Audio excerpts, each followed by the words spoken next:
사람은 가장 낮은 곳에 떨어졌을 때 자신이 누구였는지를 떠올리게 됩니다.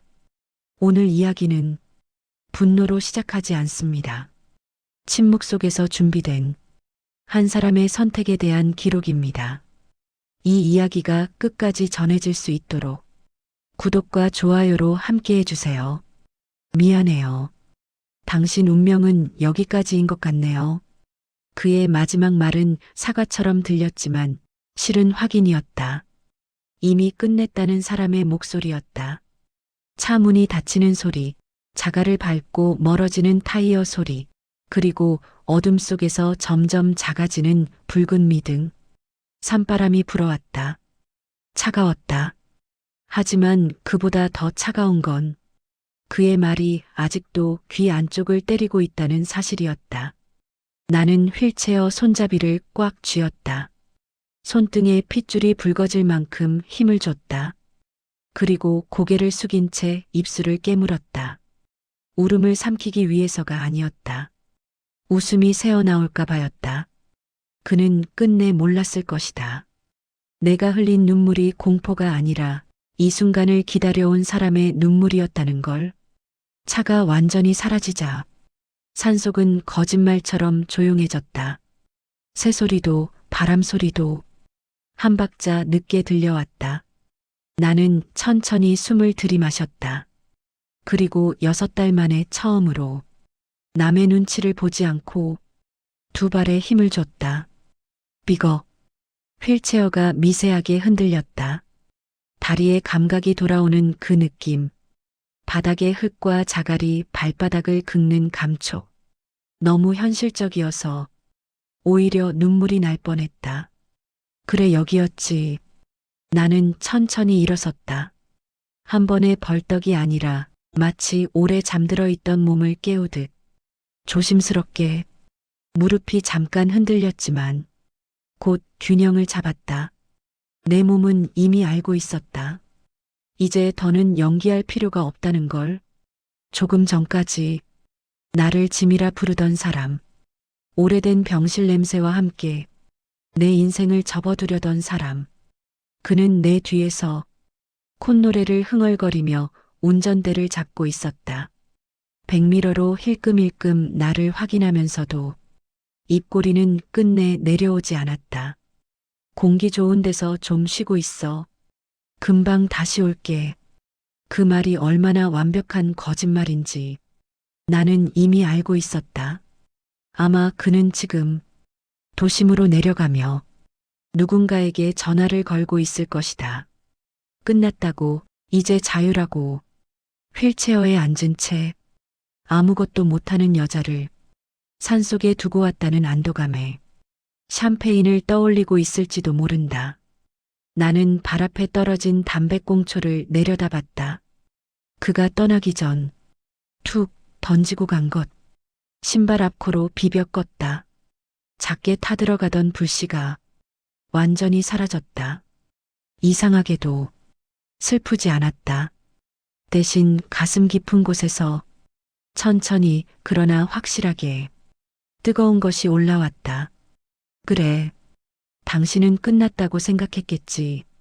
나는 품 안쪽에서 스마트폰을 꺼냈다. 손이 떨렸지만 그건 추위 때문이 아니었다. 화면 위에 붉은 글씨가 깜빡였다. 녹음 중.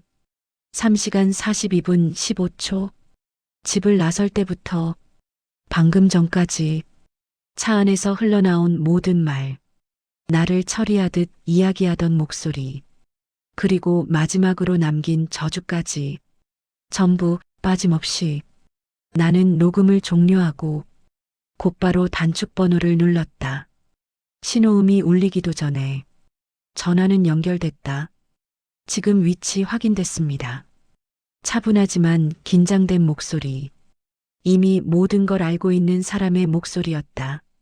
나는 산길을 내려다보며 아주 작게 웃었다.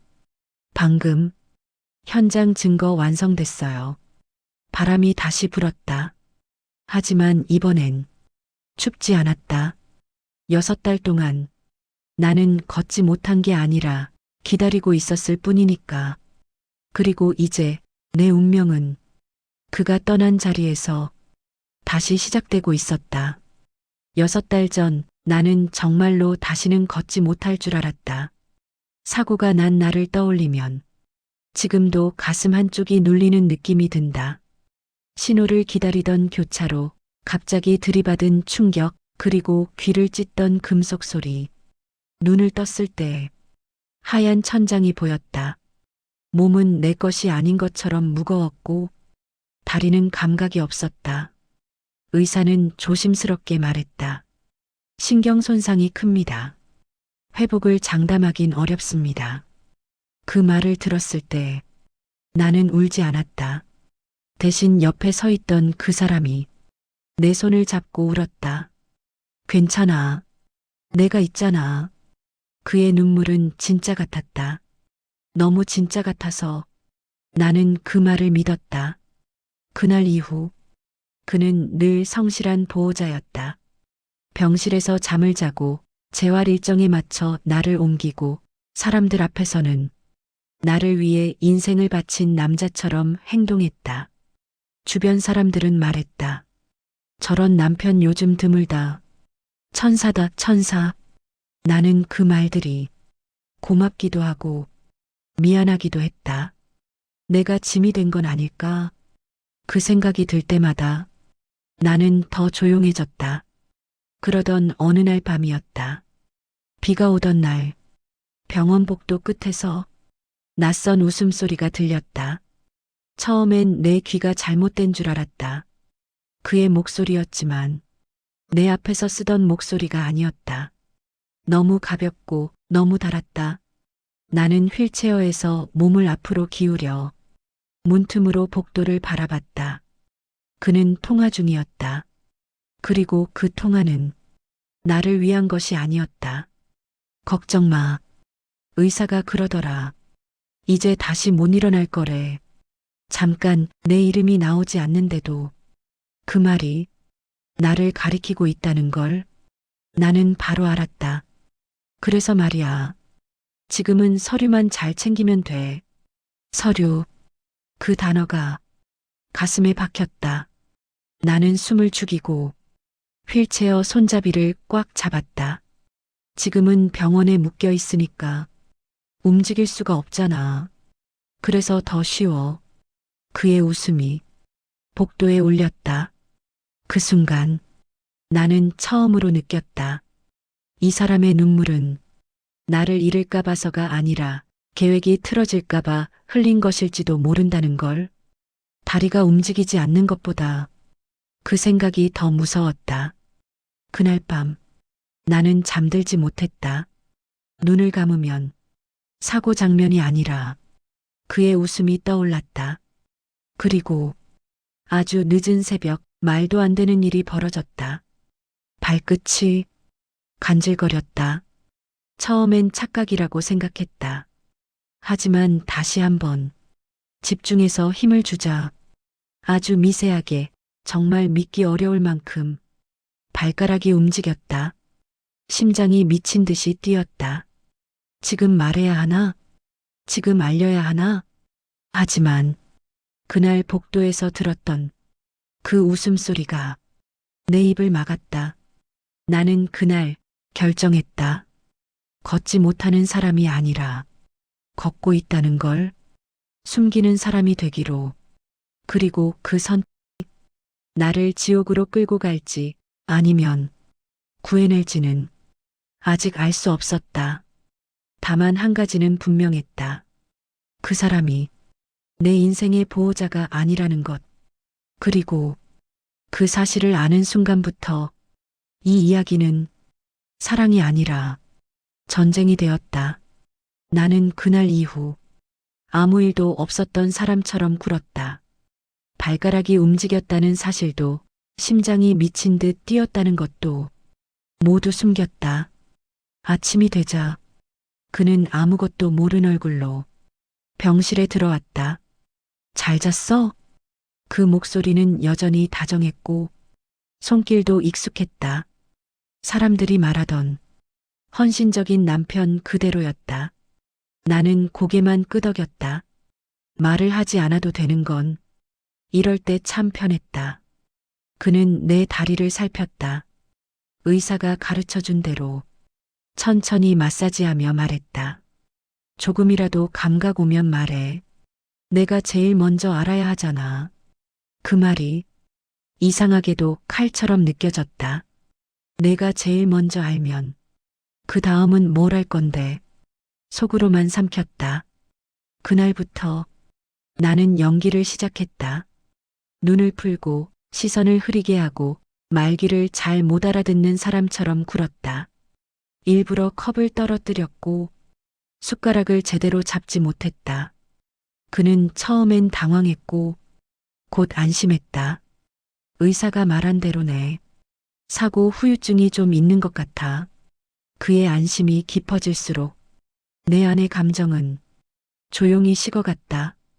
며칠 뒤 그는 병실에 낯선 여자를 데려왔다. 처음엔 간병인이라고 소개했다. 하지만 그 여자의 시선은 환자를 보는 눈이 아니었다. 너무 대놓고 그를 보고 있었다. 둘은 눈을 자주 마주쳤고 말을 할 때 불필요하게 가까웠다. 나는 침을 흘리는 척하며 모든 걸 보고 있었다. 그 여자는 내가 보이지 않는다는 듯 그를 불렀다. 자기야. 그 단어 하나에 가슴이 쿵 내려앉았다. 그는 잠깐 굳더니 이내 웃으며 내 쪽을 힐끔 봤다. 아, 환자분이 잘 못 알아들으세요. 그 말은 나를 사람에서 사물로 바꾸는 말이었다. 그날 이후 그 여자는 자주 나타났다.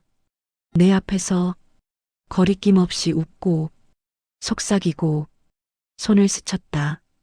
그리고 나는 그 모든 순간을 기억했다. 밤이 되면 병실은 조용해졌다. 그가 보호자 침대에서 잠든 사이 나는 숨을 죽였다. 아주 천천히 허벅지에 힘을 줬다. 근육이 떨렸고 통증이 올라왔다. 하지만 참았다. 한 번, 아주 조금. 그리고 또 한 번. 침대 난간을 잡고 몸을 일으켰다. 다리는 아직 말을 듣지 않았지만 완전히 죽은 건 아니구나라는 확신은 들었다. 나는 그날 밤 벽을 붙잡고 몇 초 동안 서 있었다. 눈물이 나왔지만 소리는 내지 않았다. 그때 알았다. 이건 기적이 아니라 기회라는 걸. 그 다음 날부터 나는 낮에는 완벽한 환자였고 밤에는 조용히 깨어있는 사람이었다. 그는 점점 더 대담해졌다. 전화는 병실 안에서도 받았고 내 앞에서 서류 이야기를 했다. 이건 그냥 형식이야. 도장만 있으면 끝나. 도장? 그 단어를 들을 때마다 내 속에서 무언가가 차갑게 정리됐다. 그는 내가 듣지 못한다고 생각했고 나는 그가 말하는 모든 걸 기억했다. 그리고 어느 날 밤 결정적인 말을 들었다. 병원에서도 오래 못 버틸 것 같아. 차라리 조용한 데로 옮기는 게 낫지 않을까? 그 순간 나는 확신했다. 이 사람은 나를 버릴 준비를 하고 있다는 걸. 그리고 그 준비가 끝나기 전에 내가 먼저 움직여야 한다는 걸. 그날 이후 나는 더 철저해졌다. 눈은 더 멍하게 풀었고 말은 더 느려졌다. 가끔은 자기 이름도 헷갈리는 사람처럼 굴었다. 그는 그걸 보며 안도의 숨을 쉬었다. 괜찮아. 내가 다 알아서 할게. 그 말이 이제는 위로가 아니라 사형 선고처럼 들렸다. 그는 병원에서 나를 데리고 나갈 준비를 했다. 공기 좋은 데서 요양 좀 하자. 의사에게는 가족 휴식이라고 했고 주변 사람들에게는 헌신적인 남편의 표정을 지었다. 그 여자는 그날도 함께였다. 내 침대 옆에서 아무렇지 않게 그의 팔에 손을 얹고 귓속말을 했다. 나는 그 장면을 보며 속으로 날짜를 세기 시작했다. 이제 며칠 남지 않았다. 집으로 돌아온 날부터 모든 게 빨라졌다. 그는 집안 구조를 바꿨고 내가 다니기 불편하다며 가구를 치웠다. 휠체어가 더 잘 굴러가게 만들었다. 그 배려가 너무 정확해서 오히려 섬뜩했다. 밤마다 그는 전화를 했다. 베란다에서 작은 목소리로. 하지만 나는 다 들을 수 있었다. 이번 주말이 좋아. 사람 없는 쪽으로. 비 오면 더 좋아. 그 말들이 머릿속에 차곡차곡 쌓였다. 그날 밤 나는 처음으로 결정을 내렸다. 이제 증거를 남겨야 한다. 나는 그가 자는 사이 핸드폰을 꺼냈다. 녹음 앱을 켜고 침대 옆에 두었다. 심장이 너무 크게 뛰어서 소리가 날까봐 숨을 조심했다. 다음 날부터 나는 일부러 그 앞에서 더 무너졌다. 밥을 흘리고 손을 떨고 눈을 제대로 맞추지 않았다. 그는 완전히 믿었다. 이제 혼자서는 아무것도 못해. 그 말이 그의 입에서 나올 때 나는 속으로 조용히 웃었다. 그 여자는 점점 노골적이었다. 내 앞에서 그를 자기라고 불렀고 내가 있는 공간에서도 둘만의 대화를 멈추지 않았다. 나는 그 모든 순간을 녹음했다.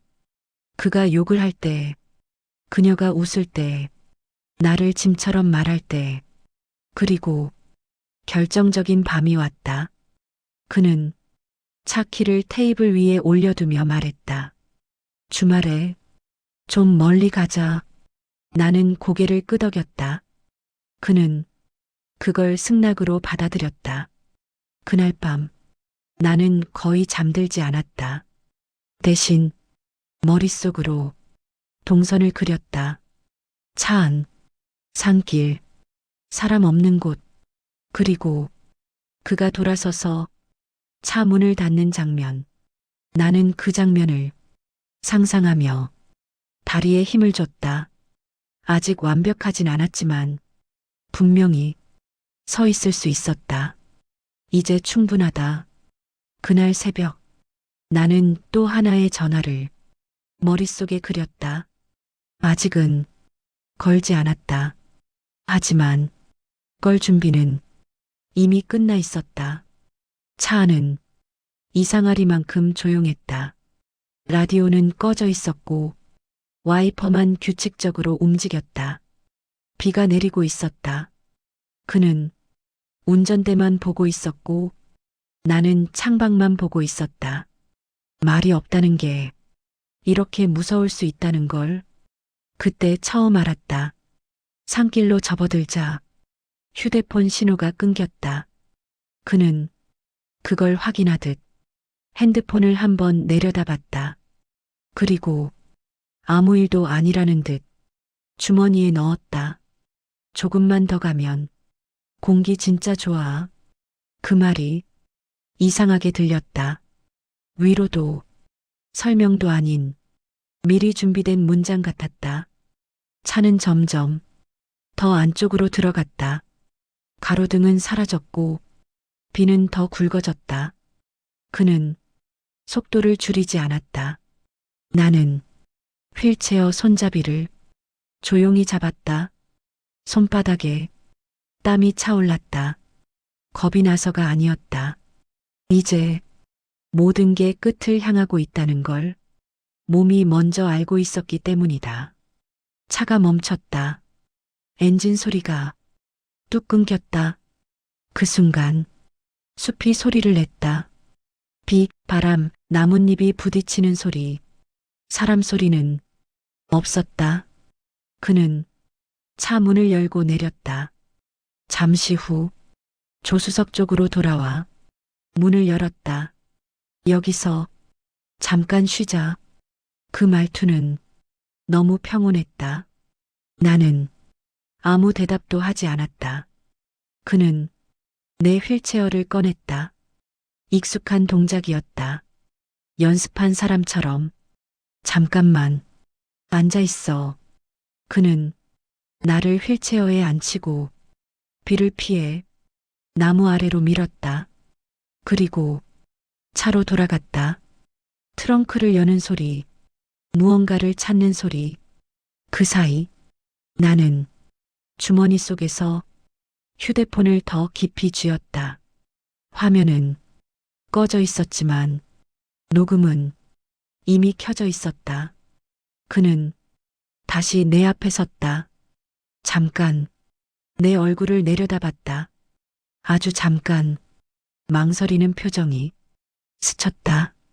그리고 말했다. 미안해. 그 한마디가 모든 걸 설명했다. 나는 그를 올려다봤다. 눈을 피하지 않았다. 그는 차 키를 손에서 돌리며 뒤로 한 걸음 물러났다. 당신 운명은 여기까지야. 그 말은 산바람보다 차가웠다. 그는 뒤돌아섰다. 차 문이 닫히는 소리, 시동이 걸리는 소리, 헤드라이트가 숲을 스치고 점점 멀어졌다. 붉은 미등이 빗속으로 사라질 때까지 나는 움직이지 않았다. 완전히 사라진 뒤에야 나는 숨을 쉬었다. 입술을 깨물었다. 울음을 참기 위해서가 아니라 웃음이 터질까봐. 나는 휠체어 손잡이를 잡고 천천히 다리에 힘을 줬다. 그리고 일어섰다. 땅의 감촉이 발바닥을 때렸다. 차가운 흙, 젖은 낙엽, 살아있다는 감각. 착각한 게 있어. 나는 아무도 없는 숲에 조용히 말했다. 내 운명은 이제부터야.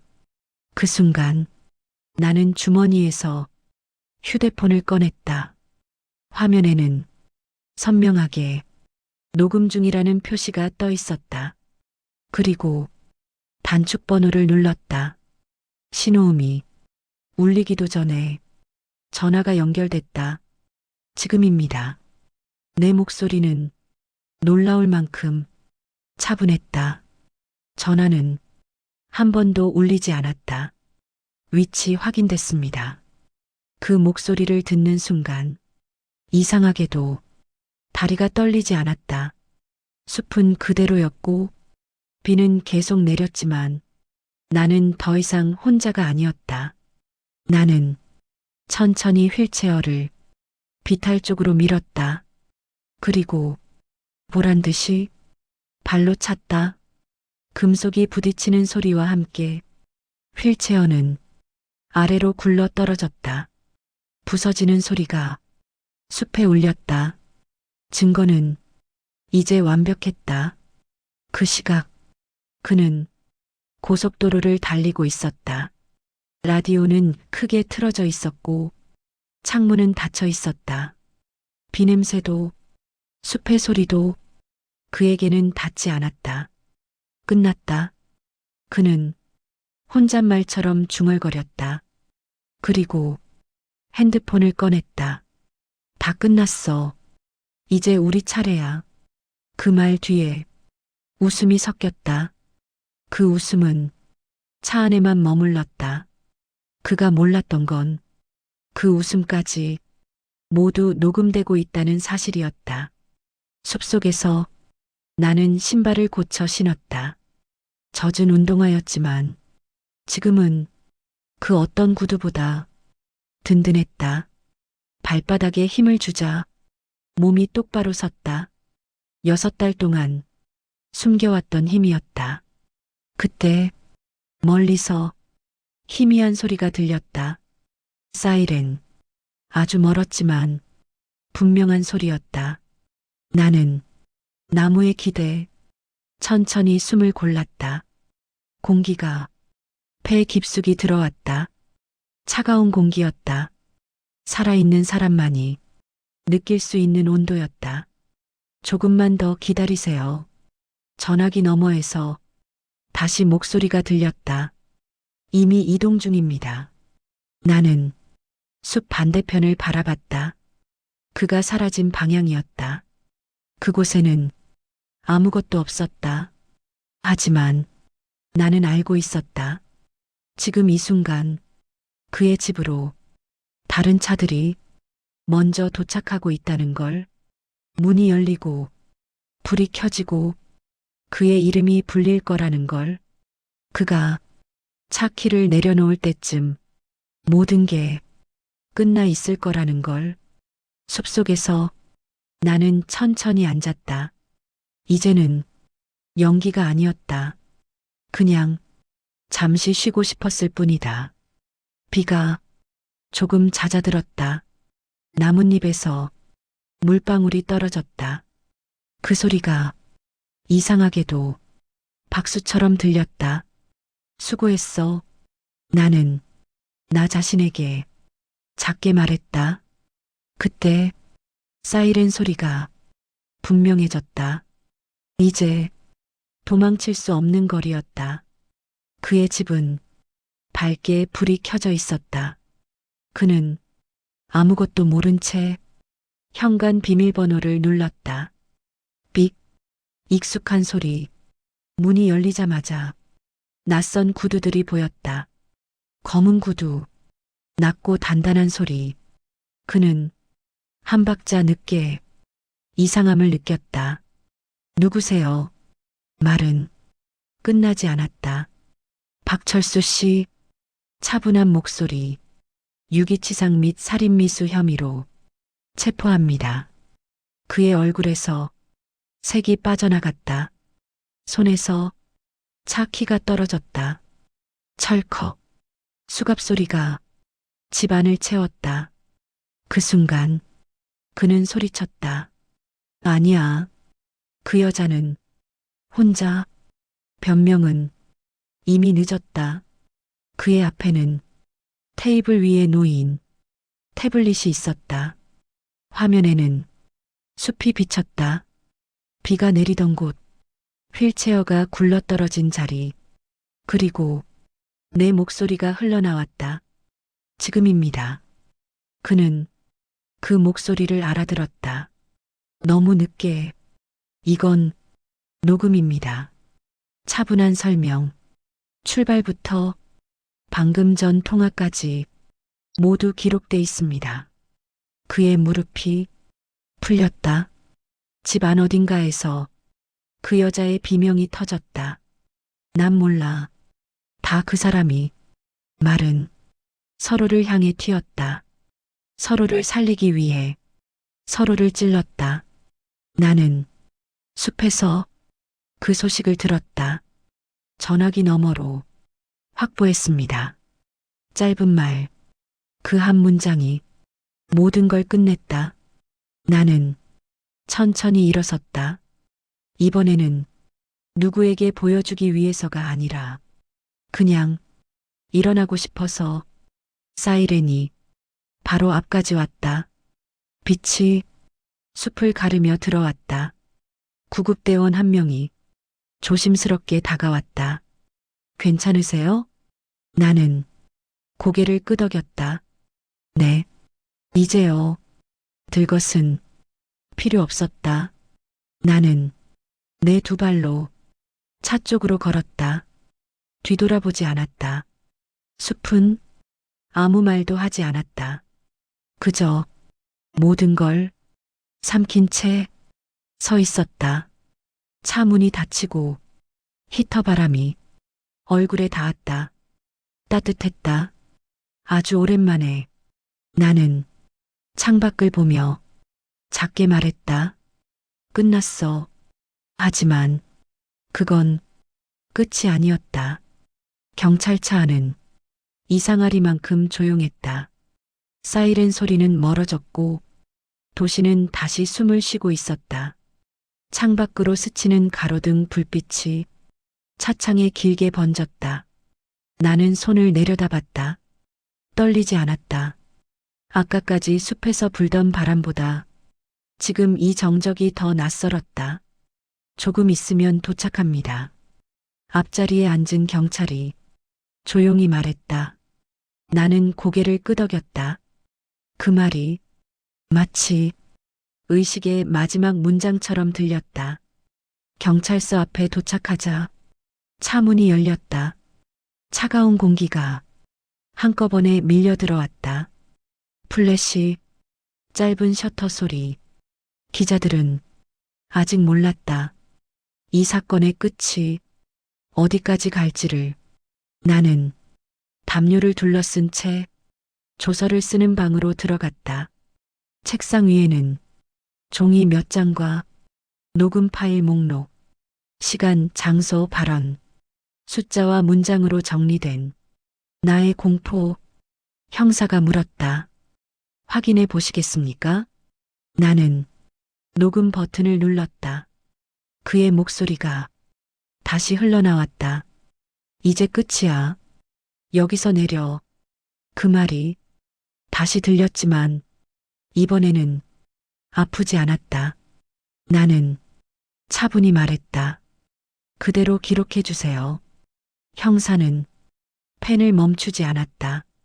새벽이 되자 형광등 불빛이 유난히 하얘 보였다. 피의자는 구속수사로 전환됩니다. 그 말을 듣는 순간 숨이 길게 빠져나왔다. 이상하게도 기쁨은 없었다. 다만 더 이상 쫓기지 않아도 된다는 안도감. 잠깐의 휴식실에서 나는 혼자 앉아 있었다. 컵에 담긴 미지근한 물 손으로 감싸쥐자 체온이 전해졌다. 그때 전화가 울렸다. 모르는 번호. 받지 않으려다 받았다. 나야. 그의 목소리였다. 갈라져 있었다. 한 번만 이야기하자. 나는 잠시 눈을 감았다. 그리고 말했다. 할 말은 법정에서 하세요. 짧은 침묵. 그가 말했다. 너도 다 잃게 될 거야. 나는 처음으로 웃었다. 아니요. 그리고 천천히 말했다. 난 이미 다시 걷고 있어요. 전화를 끊었다. 손이 조금 떨렸다. 하지만 이번엔 두려움이 아니었다. 완전히 끝나지 않았다는 예감. 문 밖에서 아침 햇살이 복도를 비추고 있었다. 형사가 문을 열며 말했다. 곧 법정 일정이 나옵니다. 나는 고개를 들었다. 이제 도망치는 이야기가 아니라 마주보는 이야기였다. 법정은 생각보다 작았다. 의자는 단단했고 공기는 차가웠다. 나는 앞줄에 앉아 두 손을 무릎 위에 올려두었다. 손바닥이 의외로 따뜻했다. 잠시 뒤 피고인이 들어왔다. 그는 고개를 들지 못했다. 수갑은 풀려 있었지만 어깨가 눈에 띄게 내려가 있었다. 그 순간 나는 깨달았다. 이 사람은 이미 나를 떠난 지 오래였다는 걸. 판사가 들어오고 모두가 일어섰다. 앉으라는 말과 함께 재판이 시작됐다. 검사의 목소리는 담담했다. 피고인은 피해자를 외딴 산길에 유기했고 차량 블랙박스와 통화 녹음으로 범행 의도가 명확합니다. 스크린에 숲이 나왔다. 빛, 휠체어, 차량의 붉은 미등. 내가 그 자리에 있었다는 사실이 다시 한번 눈앞에 펼쳐졌다. 판사가 물었다. 피해자 진술하시겠습니까? 나는 천천히 일어섰다. 의자가 짧게 소리를 냈다. 그 소리가 이상하게도 크게 들렸다. 나는 그를 보지 않았다. 판사를 향해 말했다. 저는 그 사람의 아내였습니다. 법정이 조용해졌다. 오랜 시간 함께 살았고 믿었습니다. 숨을 한번 고르고 이어서 말했다. 하지만 그날 그는 저를 사람으로 보지 않았습니다. 누군가 작게 숨을 삼켰다. 그는 저를 내려놓고 떠났습니다. 그리고 돌아오지 않을 거라고 확신했죠. 나는 마침내 그를 바라봤다. 그는 울고 있지 않았다. 다만 아무 말도 하지 못하고 있었다. 저는 살아 돌아왔습니다. 그 말이 법정에 또렷이 울렸다. 그게 제가 할 수 있는 유일한 대답이었습니다. 판사는 잠시 고개를 숙여 서류를 넘겼다. 그리고 판결을 읽었다. 유기치상, 살인미수, 실형. 그 말이 끝나자 법정은 짧게 웅성였다. 그는 그제야 고개를 들었다. 우리 눈이 마주쳤다. 예전처럼 무섭지 않았다. 연민도 분노도 아니었다. 그저 끝이라는 느낌. 호송 인원이 그를 데려갔다. 나는 끝까지 그를 보지 않았다. 법정 문을 나서자 햇빛이 바닥에 쏟아져 있었다. 나는 잠시 멈춰섰다. 그리고 신발 바닥에 힘을 줬다. 확실하게 땅을 딛고 그 순간 알았다. 이제 누구의 뒤에 서 있지 않아도 된다는 걸. 집으로 돌아와 창문을 열었다. 공기가 천천히 바뀌었다. 나는 작게 말했다. 이제 내 차례야. 그리고 그 말은 처음으로 거짓이 아니었다. 끝까지 들어주셔서 진심으로 감사합니다. 이 이야기가 여러분 마음에 어떤 흔적을 남겼다면 구독과 좋아요로 다음 이야기를 이어주세요. 그리고 여러분이라면 그 순간 어떤 선택을 하셨을지 댓글로 남겨주시면 다음 이야기에 큰 힘이 됩니다.